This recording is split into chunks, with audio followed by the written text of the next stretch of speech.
Welcome to this episode of Your Wellness MD podcast. Family physician and wellness expert, Dr. Daniela Stein, has meaningful conversations that will take your health to the next level. She explores the connection between a healthy body, mind, and soul, and shares tips that will enable you to thrive. Dr. Stein has helped thousands of people have a better quality of life by improving their health with science-based knowledge, education, better nutrition, mindfulness, and lifestyle choices. Join us today, empowering you to live your best life with optimal health.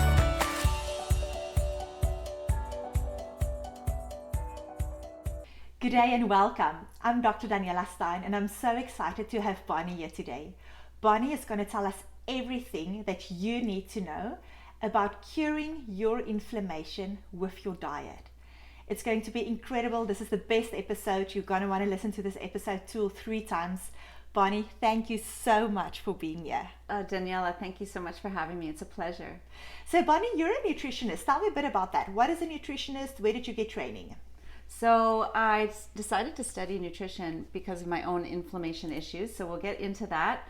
But really, I wanted to understand more about why and how food can help. So I'm a certified nutritionist. And so what I do is I really help people make those connections between the symptoms that they want to work on and how we can fix it and resolve it through diet, as well as lifestyle and some habit change as well. So I work with individuals to help them navigate what they should be replacing some of their foods with, and also help them implement those into their That's a big routine. Thing. It's one thing to read a book and to know about everything. It's something else. What does that look like to me? So tell our listeners a little bit more. How did you, because you are like living proof that you had joint inflammation and you cured yourself, and you're such a great success story, and that's why you now teaching so many other people how to do that, and our listeners can do that as well. If our listeners have joint pain, or even if your doctor told you that, oh, that x-ray looks horrible, it's the worst x-rays he's ever seen, there are things that you can do to take control of your health into your own hands and get yourself healthier. And Bonnie is going to talk you through that. Yep. So first, Bonnie, tell me what happened to you in your life. So from my own experience, I was waking up really early. I was trying to do it all. I was exercising and being there for my kids. I was working, and I just found it was a little overwhelming and too much, and I was feeling burnt out. But at the same time, I was starting to feel joint pain when I would go to my yoga class, and I was feeling like I couldn't really move my body the way I wanted to anymore. And you started to feel old. I started to feel old way we don't want to feel before old. my time. And so I went to the doctor. I had all my imaging done, and I was told, yeah, look, you have some joint space narrowing, you have some arthritis. So that's the reason. And I said, oh, well, what can I do? And they said, oh, well, nothing. So you could just wait till it gets bad enough, and then we'll replace your joint. And I said, oh, that doesn't sound very good. And that's horrible. That is horrible. That is why I did more training in lifestyle medicine, in functional medicine, because there are things that you can do. Right. And you didn't have a doctor like me to help you. You Right. had to figure it out yourself. So I had to figure it out. I used Dr. Google at the Good. time. That's good. And then some of the things that I learned were that that diet could make a difference. So I started to make my own changes, but I didn't really know what I was doing. I was giving up gluten, I was giving up dairy, and I did feel a little better, but I didn't know why. I didn't know the mechanisms behind it, and I was really wanting to learn more. So I went back to school, I studied nutrition, and Where did you study nutrition? at the Institute of Holistic Nutrition. Here in Toronto. Yes, yep. So locally, went into class and went back to school and really became so passionate about it. My real aha moment was when I read about inflammation, and as it related to people with arthritis specifically. And what I learned was that 2 people may have virtually the same image in an x-ray, but one person is feeling a lot of discomfort and pain, and the other person, perhaps it's just found incidentally. They didn't really even know they had an issue. And the difference between those 2 people's experience is the level of inflammation in the body. And I thought, I want to be that person that's not feeling any pain. So how can I be that person? So I really started to dive into inflammation and how we can use diet to help resolve it, and that is what I did for myself, and that's what I help lots of clients do. Big thing. That is what all our listeners and YouTube watchers can really take home from this is, because I often, when I see a patient in hospital, so people who typically come to my wellness clinic are people who know that lifestyle can make them better. That's why they're coming to me. But when I go to someone in hospital, I will say, you know what, you can just do this or do that. And they're like, no, I've seen my x-rays. It's horrible. And yes, your x-rays are horrible, but it doesn't really define your quality of life. Yes. And then they're like, oh, but the doctor said I'm going to need surgery in 5 years. But even if you do get surgery in 5 years, some people do amazing. If you do all these lifestyle things, you make sure that you exercise your muscles, that your muscles are strong, that your body is healthy and strong. Those patients fly through their joint replacements. They come in, they get a replacement. They don't even have to stay overnight. They go again. Yep. Whereas if your body is full of inflammation, it takes such a long time to heal. Your muscles are not strong. Those are the people that really get complications after. They stay in bed for long times. So they may not even feel as much better as they had hoped, really. Yes, that's what we often see. Then people will say, I had my joint replaced, but I'm still having these aches and pains. Yes, exactly. Because the aches and pains are coming from the inflammation. So you're right, it doesn't necessarily mean that a joint replacement can be prevented, but your whole experience, both before and after, will be much, much better with reduced inflammation. So what is inflammation? So inflammation, there's a couple of types. So we might be familiar with acute inflammation. When we injure ourselves, we get, let's say we sprain our ankle, we get it's swelling, it's hot, it hurts. That would be acute inflammation. And that's not the problematic kind of inflammation we're talking about. We're talking more about chronic inflammation that is typically silent, other than perhaps some of these very small symptoms that your body is speaking to you with pain. But it can be completely silent and you don't even know you have it going on. And this is systemic inflammation that's going on inside your body that you can't see and can't necessarily feel. Yes. And sometimes people do see little bits. They might have a little bit more allergies, or they might have a little bit more easily sinus congestion, or they might have a bit of brain fog, or a little bit difficult concentrating. I feel concentration is often a big thing, but it's such subtle signs that people don't put two and two together. It's only once, maybe like this, had significant joint pain, come to you, go on an anti-inflammatory diet, get rid of all the inflammation, and then afterwards they're like, what? My sinus problems are gone. My brain fog is gone. I have laser sharp focus. And then they only realize that it's through diet. So tell me, how do you manage inflammation through diet?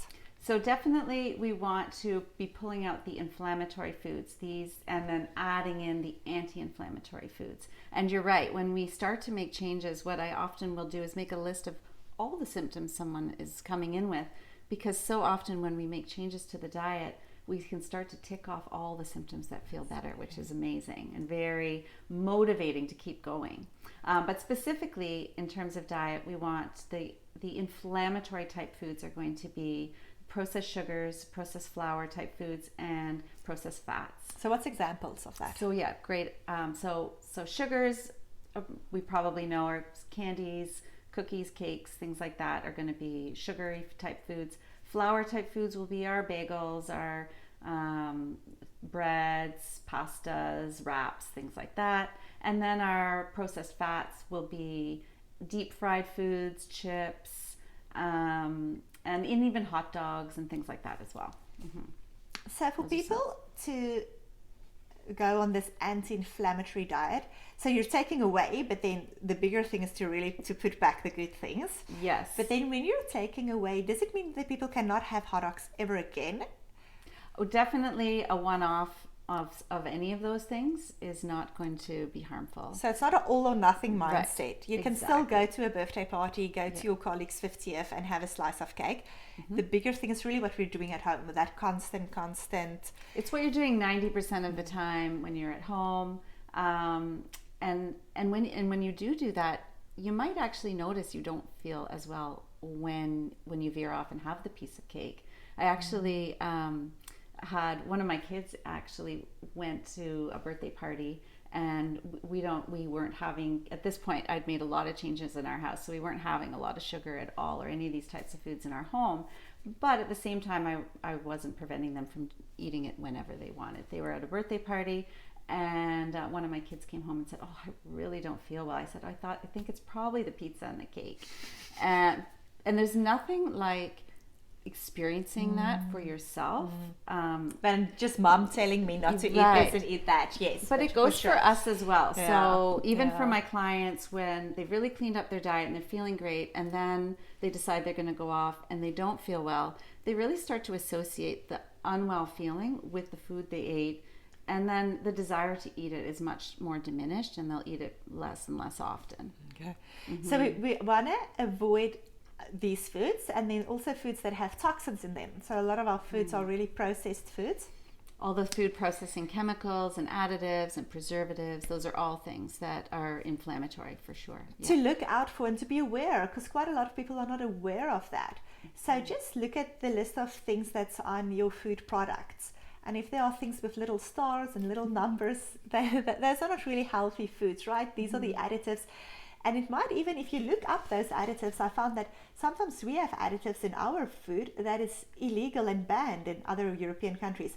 So you might want to have a look at the list of things on your foods that you eat. Find yourself an app that you can easily scan your food with. You can look at my website. There is a Balance Your Hormones guide where it talk about all this different chemicals that you're really the most important ones to try to avoid. You can look at the Environmental Working Group, ewg.org, on their website, which things you must really avoid. Okay, so then once we avoid all these herbicides, pesticides, additives, then we must add good things to reduce inflammation. And in fact, this is one area that maybe you really want to focus on more, is really what you're going to add in and how much of these types of foods you want to have in a day. So number one will be hydrating. We want to make sure that we're drinking enough water, about I would say approximately the 8 cups a day that's recommended. There's no magic behind that number exactly. You might need more if you're exercising a lot or sweating a lot or it's hot out. But hydrating for sure is one big one. And then all the veggies are so nutrient dense. I actually recommend that you aim for 6 cups a day. And I break that down. I will help my clients break that down and figure out, well, how it just sounds like a lot, right? For some people, especially if you're not getting close to that yet. And I'll break it down and say, well, about 2 cups of the dark leafy greens, 2 cups of cruciferous veggies, and then 2 cups of colorful veggies. What are cruciferous veggies? So cruciferous they're so great for our liver health and our detoxification. They're going to be our Brussels sprouts, broccoli, cauliflower, kale, kohlrabi, arugula. Those are some good examples. And then with the leafy ones, the ones would typically be more like maybe kale or spinach. Those are good ones. So you can put those ones in smoothies sometimes. Which is very helpful because that's what I find with a lot of people. So 6 cups are ideal. Everyone should. For some people, when we have them on a Wells diet, an autoimmune kind of diet, they will go up 9, 12 cups. Yes, it's you can possible. Have more. You can have more. That's for sure. But people often tell me that, like, seriously, veggies for breakfast, I find those are very helpful, the kale and the baby spinach leaves. So for spinach, you want to use a clean one because spinach quite often have pesticides on them. So that's one product that you might want to buy organic. So even though it is expensive and you can't buy all your products organic, you can really look on that EWG working list. They call it a dirty dozen. Yes, some products that are really known for having pesticides on them. And because the spinach leaves can really absorb those pesticides, the strawberries can absorb it, it does more harm than good really at that point.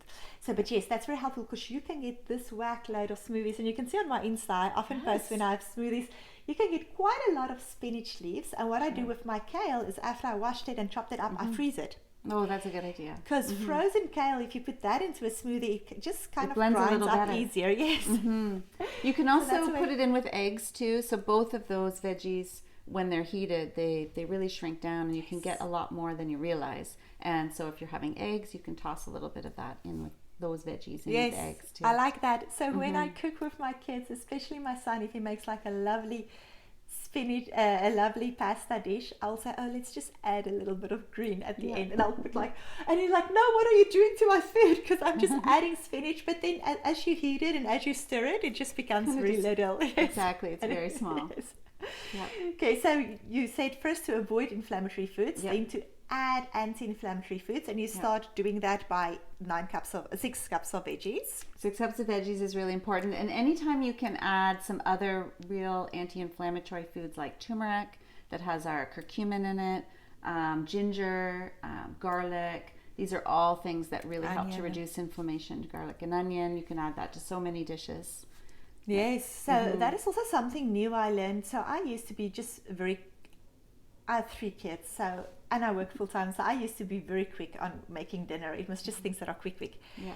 So I didn't spend too much time on herbs and spices until I did more training in functional medicine, and I really understand what nutrition and antioxidants and how powerful a lot of these herbs are. So my herb collection has now, and my spice rack is now a little bit gotten bigger, where I add all these things because all of that add nutrition to your food, sure. and make it more healthy for your family. So that is quite something. So to add, so we don't just want to take away, we want to add. We add with spices, we add and herbs, we add with veggies, and then also healthy fats. Healthy fats. So we're going to want to have whole food fats from our fatty fish like salmon as an example, or from our nuts and seeds, our coconut, our olives, avocado. Anytime we can get our fats in whole foods, it's going to be a much more anti-inflammatory form for us.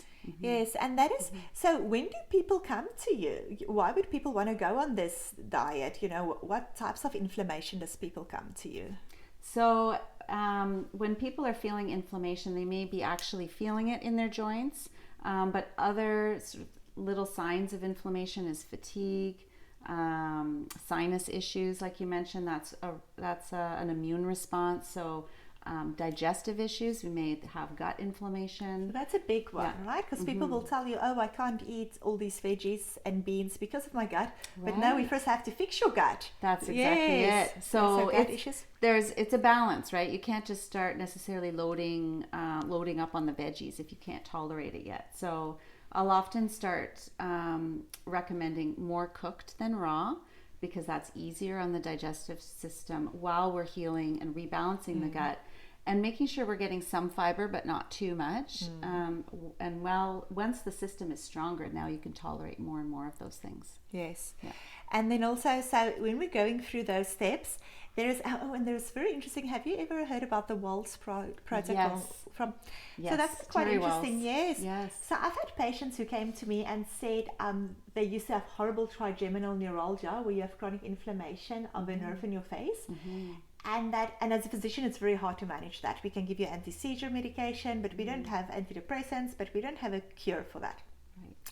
And I've had patients who completely cured that by going onto the Waltz protocol. And then I've had people who tell me, a patient with significant multiple sclerosis who really turned her symptoms around.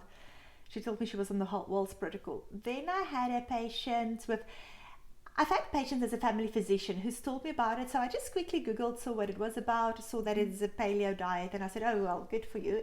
Anyone will do better on a paleo diet. For sure. But it's only once I started my wellness clinic that I've had someone come to me who had psoriatic arthritis and severe debilitating, significant psoriasis the whole body, and then the arthritis, the joint pain. Yes. And then asked, can I help them going on to the Waltz protocol? So then I really read that book. I read through all the science. I looked at all the research behind it, and it's quite fascinating. So Dr. Terry Waltz had multiple sclerosis 15, 20 years ago. She was a very good internal medicine doctor. So she was a vegetarian at the time. So she read up everything she could, how to heal her body. And that's where she really read that you need from meat, those things that we don't even eat anymore, parts of animals in their joints to get your collagen and all those bone broth nutrients. She implemented all these things in her life, and it's lifestyle, not just food, lifestyle, made a miraculous cure.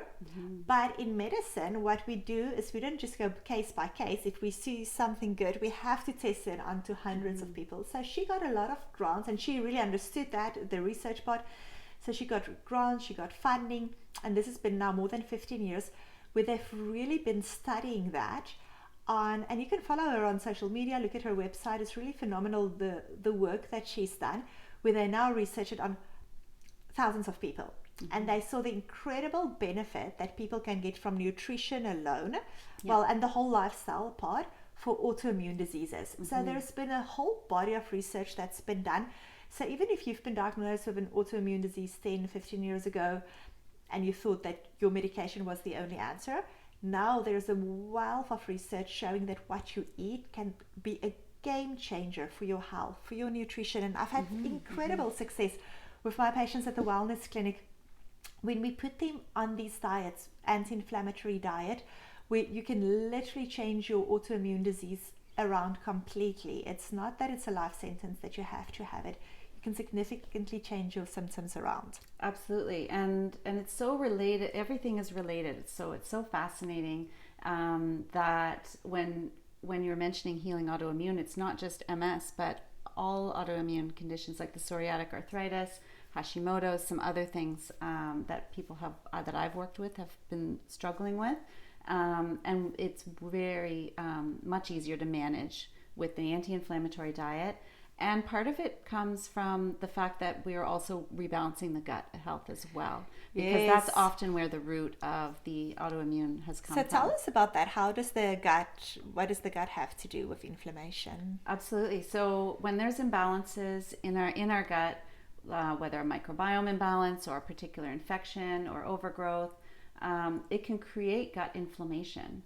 And sometimes the gut becomes hyperpermeable, and then that's a situation where different particles or bacteria can gain access to our body systemically and create issues elsewhere.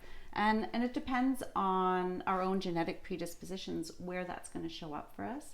So that's why it shows up slightly differently as a slightly different autoimmune issue in different people. Yeah. And that is really part of the reason why I really got into this functional medicine to such a big degree, because in the hospital, people will have significant gut symptoms. And I can see they have, because I'll test their vitamin D levels, it won't be good enough. I'll test their magnesium, everything will be deficient. Even if they take a vitamin D supplement, they're not absorbing it because they have leaky gut. So they come into a hospital, they get a gastroscopy, normal, get a colonoscopy, normal, and then get sent home, and they tell me they don't want to leave this hospital before they have answers. And but while your gastroenterologist said it's normal. So then I really realized that for us as doctors in hospital, we often look for cancer. If there's no cancer, we say it's normal, go home. But there's a whole spectrum of things that you can still have. So great that you don't have cancer, great that you're not on this end of the spectrum, but there's still a spectrum of bloating, of having discomfort every time after you had a bowel movement, having this, a whole spectrum of illness, of inflammation, of sickness that you can have outside of an abnormal colonoscopy. So get your colonoscopy, make sure that there's no cancer. But then once the doctor told you there's nothing wrong, it doesn't mean that there's nothing wrong. It just means, thank God, you don't have ulcerative colitis, you don't have Crohn's, and you don't have cancer, because those are the big three things we look for. But for all the in-between things are things that you can make better. You can really take control of your own health with your diet, by feeding your gut, by healing your gut. So when you work with someone, you start by healing that gut, avoiding the toxins, we said, and then to heal the gut. How do we do that? Absolutely. So this is often when I do start working with someone, is they've been through the testing and they have eliminated the possibility of all the other things that you mentioned, and they'll be told, well, you have IBS, because that really just means you don't have any of those other things. So then we can work together, because we know it's a functional issue. It's about healing the gut. So we start with testing to see where the issue is. Because, what testing do you do? So I do use a stool test, and it's something you can do at home and send your sample back into the lab, and we get the results. And it will show us, do you have a parasite or pathogen, or do you have a fungal overgrowth, or a microbiome imbalance, or do you have a sensitivity to gluten, or do you have low digestive enzyme output, or poor bowel flow? Because that's a lot of different things. So we don't want to give you... So it's not one solution for everyone, right? So right. Yes. It might look differently. So Yes. the recommendations are based on what's actually going on, because we can't see that. So that's how testing can be really helpful. And then we know this person needs enzymes and another person needs probiotics. And you don't want to necessarily waste your time and money on something you don't need. Yes, for sure, for sure. So that's a big thing. So when you work with people with inflammation, you first heal the gut. Yes. You first taste to see what is irritating the gut. And there can be many things. We talk about leaky gut, so chemicals from your food that can do it. Yeah. If you've been on antibiotics, the antibiotics kill off the bacteria that causes strep throat. Yeah. But it also kills off all the good bacteria that you need in your gut too. And we have so much, we have like trillions of bacteria in our gut. That's why we call it a microbiome, because it's like a whole world full of bacteria. Yes. And that bacteria lives there, help to make your happy hormone. It helps you to secrete serotonin, which really controls your mood. And that's been well researched, where they look at people. They've even seen, when they look at stool cultures, that people who are overweight, their stool cultures are different than people who are at a healthy weight. So people who are depressed, their stool cultures are different. So really a lot is happening in our gut. Our immune system is greatly influenced by our gut. Yes. So first of all, you want to stop harmful things. Then you want to heal the gut. Then once your gut is healed, you want to increase your nutrient-rich foods. Exactly. All your veggies, all your healthy oils. And then what do you do next with someone? So I often refer to the process as, like, say, the 5 R's. We want to remove the things that are causing the issue, and that's where testing can be really helpful. We want to replace what you may be missing, and that may be the enzymes or the probiotics. We perhaps want to repair, and there's some sometimes herbal things that you can help to take to soothe gut inflammation and repair, and rebalance, and that often is the lifestyle factors. So it may be that some diet, some foods you're eating are causing your inflammation. It might be that it's stress. Yeah, so stress is a big one. Can you pause a little bit on here and tell us, how does stress influence your inflammatory disease? Or your I know disease? It sounds crazy, right? But our stress does create inflammation in the body. It can change our microbiome, and when we have elevated stress, we often start with the adrenaline. That's like the first thing that comes out in our stress response, right? And that's good. Your adrenaline helps you to run fast, to work fast. It helps you to have laser focus. Right. So you have a presentation to do. Yes. Your adrenaline comes out. But then the idea is, then when the presentation is over, it calms back down. And so acute levels of stress like that are not problematic. It's when the stress is ongoing. It's our to-do lists, our emails, everything that our kids need, and or our aging parents need, or all the demands in our life. Things that are happening in the news, right? Right. That social stress, you're continuously telling your body that you're in a war situation, and your body doesn't necessarily realize the war is in a different spot. You're feeling empathy for those people, so your body is thinking that you're in the situation. Right, the news, you're right. So what happens after the adrenaline is that cortisol comes out, because adrenaline is inflammatory, and which is not problematic when it's short-lived, but it is problematic when we don't turn the stress response off. Cortisol comes out to help with that, but over time, our body starts to downregulate cortisol, because in a way, we're not really listening to it anymore. I refer to it as being cortisol resistant in a way, that our body then starts to say, we need to shut this down. And now we can't turn that inflammatory response off anymore. And that's where inflammation starts to really eat away at the body. So that's a big thing. Yeah. So on the one hand, inflammation is very hard on your body. But then on the other hand, there is good things. There are things that you can do through diet. Yes. Through healthy lifestyle, and that's where movement really comes in, exercise. And that's why I'm such a big proponent of exercise, because every time when you go for a run, your body uses up adrenaline and cortisol. Everything that you secrete when you scroll down social media, when you read your work emails, when your kids are stressing you out, all that adrenaline and cortisol that your body's secreting, when you do go for a run, but it must be a form of exercise where you break out in a bit of a sweat.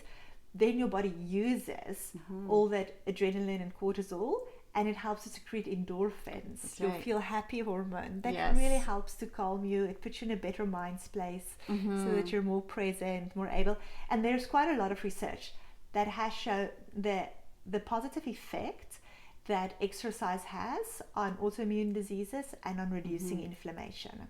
Absolutely. So movement is a really key part of healing your inflammation as well. Staying moving, and triggering those happy hormones like the endorphins through movement, oxytocin through a hug with someone is another one. Repairing our gut health to help support our body's production of serotonin.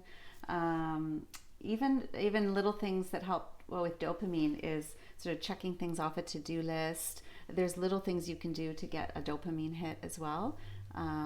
So any little lifestyle things that we can do to feel better. Yes, and that's big. So some of my clients really have work on saunas, different things, saunas to help you get rid of your toxins, and then cold water therapy to get that dopamine release. Oh, yeah. And we live next to Lake Ontario, which is ridiculously cold, and I love swimming there, but more over summer, July, August, September, the water is nice.